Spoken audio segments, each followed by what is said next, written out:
지난해까지 국가를 운영했던 민주당이 난방비 문제에 대해 과도한 정치 공세를 하는 것은 떳떳하지 못합니다. 문재인 정부 5년 동안 석유, 가스 등 에너지 폭등에 대비한 어떠한 정책도 없었으며 탈원전한다며 가격 인상조차 소홀히 해 한국가스공사의 영업손실이 9조 원, 한전이 30조 원의 적자를 후임 정부에 지난해에 떠넘겼습니다. 대선 승리에만 급급했던 민주당 정권이 윤석열 정부의 실정인 양 공격하는 것은 후한무치입니다.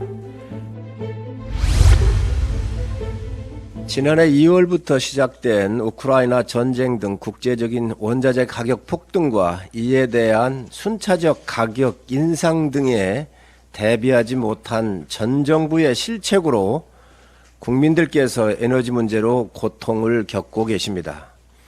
EU 여하를 떠나 집권당으로 송구하다는 말씀을 드립니다. 당과 정부는 에너지 취약계층께서 추운 겨울을 보내지 않도록 최선을 다하겠습니다. 이미 정부는 약 118만 가구에 이르는 취약계층의 난방비 지원을 크게 확대하여 실시를 하고 있습니다.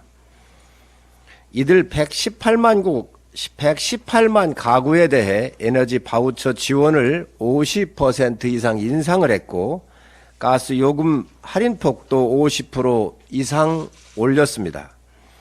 연탄과 등유를 사용하는 취약 계층에 대한 지원 금액도 이미 작년 말에 인상을 했습니다. 하지만 급등한 난방비로 인해 겨울나기엔 역부족입니다. 정부는 예비비 등을 동원하여 더 두터운 지원을 할 수 있도록 적극 나서 주시기 바랍니다. 윤석열 정부는 무엇보다 민생 안정과 지원을 최우선적으로 하고 있습니다. 신속하게 집행하고 지원을 해서 취약계층이 어려움을 없도록 최선을 다하겠습니다. 지난해까지 국가를 운영했던 민주당이 난방비 문제에 대해 과도한 정치 공세를 하는 것은 떳떳하지 못합니다.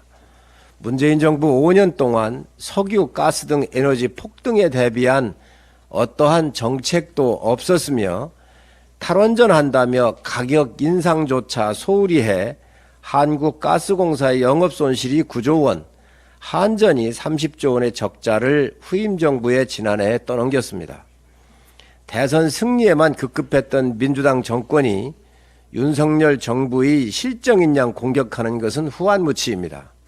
특히 이재명 대표는 재정 방탄조끼까지 입고 검찰의 부정 비리 수사를 빠져나가려 하고 있습니다.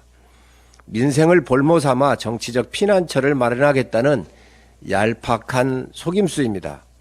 윤석열 정부는 국민들께서 겪고 계신 추운 계절의 어려움을 최소화하고 특히 취약계층이 추운 겨울을 나지 않도록 최선을 다해서 지원하도록 하겠습니다.